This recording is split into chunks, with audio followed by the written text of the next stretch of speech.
नमस्कार, मी पंजाब डक. आज आहे 11/12. राज्यात असं विखुरलेल्या स्वरूपाचं दररोज वेगवेगळ्या भागात पाऊस पडणारच आहे, म्हणून हा अंदाज लक्षात यायचा. म्हणजे सांगायचं झालं तर पूर्व विदर्भ, पश्चिम विदर्भ, दक्षिण महाराष्ट्र, उत्तर महाराष्ट्र, कोकणपट्टी, खानदेश दररोज वेगवेगळ्या भागामध्ये पाऊस पडत जाईल, म्हणून हे प्राथमिक स्वरूपाचा अंदाज घ्यायचा आहे. उत्तर महाराष्ट्रामध्ये नंदुरबार जिल्हा, धुळे जिल्हा, जळगाव जिल्हा, नाशिक, येवला, निफाड, त्याच्यानंतर संगमनेरचे काय आले, श्रीरामपूर, त्याच्यानंतर कोपरगाव, त्या भागातले बरेच फोन आले की आमच्या भागामध्ये पाऊसच नाही, तुमच्या तिकडे पडतोय, फक्त पिकांना पाहिजे तसाच पडतोय, तर मग पाऊस कधी येईल. तर उत्तर महाराष्ट्रासाठी खास करून एक आनंदाची बातमी की उत्तर महाराष्ट्रामध्ये 15 ऑगस्ट पासून ते 22 ऑगस्टच्या दरम्यान जोरदार पाऊस पडणार आहे. म्हणजे तिकडे ना तुम्हाला सांगतो 16, 17, 18, 19च्या नंतर चांगला अतिवृष्टी देखील काय काय ठिकाणी होणार आहे, मुसळधार होणार आहे. तर ह्या पावसामध्ये तुमचा हा पाऊस निर्णायक ठरणार आहे. विहिरीला देखील तुमच्या पाणी येणार आहे, वडी नाली देखील वाहणार आहेत, म्हणून उत्तर महाराष्ट्रातल्या शेतकऱ्यांनी हा अंदाज लक्षात घ्यायचा.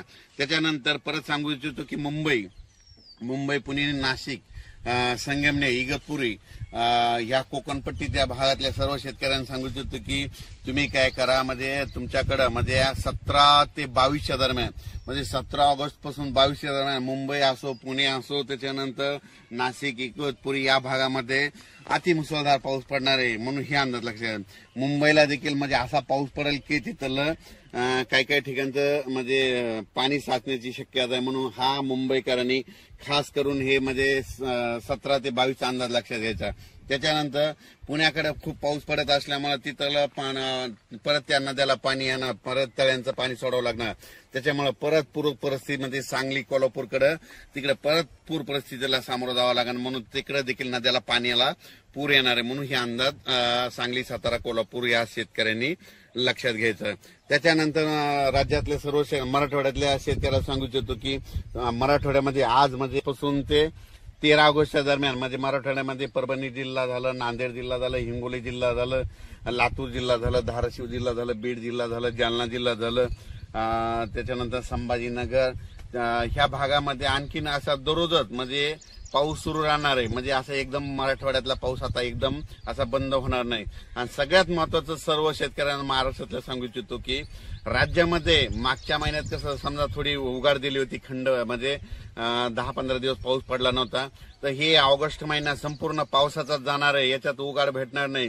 म्हणून शेतकऱ्यांनी काय करायचं, जशी वेळ भेटत तर काय होणार आहे की सकाळी 9 ते दुपारी 2च्या दरम्यानपर्यंत थोडं हवामान कोरडं राहील, ऊन पडणार आहे. तितक्यामध्ये तुम्ही काय करा, हे 14 तारखेपर्यंत शेतकऱ्यांनी कामं करून घ्या, कारण की 15च्या नंतर राज्यातला पाऊस वाढतच जाणार आहे.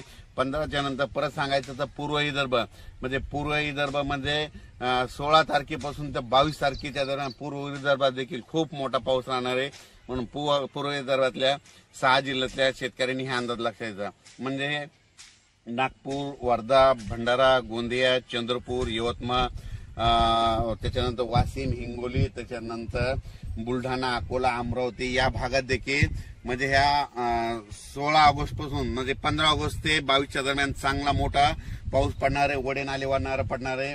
आणि तिकडं त्याच्यानंतर हे पाऊस जास्त विदर्भात असल्यामुळे तुम्हाला एक सांगू इच्छितो की विदर्भामध्ये जे खडकपूर्णा धरण आहे त्याच्या कॅचमेंट एरियात पडणार आहे, म्हणून खडकपूर्णाचं पाणी येलदरीला येते. मग ती खडकपूर्णा देखील ह्या 100च्या ऑगस्ट पर्यंत 100% भरून जाणार आहे. त्याचं पाणी परत येलदरीला येतंय. येलदरी आता जवळपास 82 झालंय, तर ते देखील भरणार आहे. त्याचं पाणी सिद्धेश्वरला जातंय.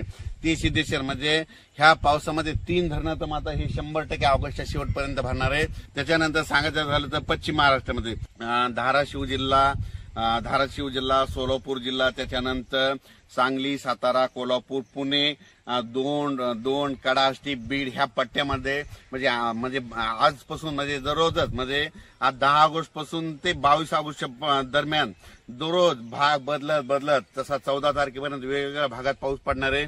एकदम तुमचा पाऊस काही बंद होणार नाही, म्हणून हे अंदाज लक्षात घ्यायचा.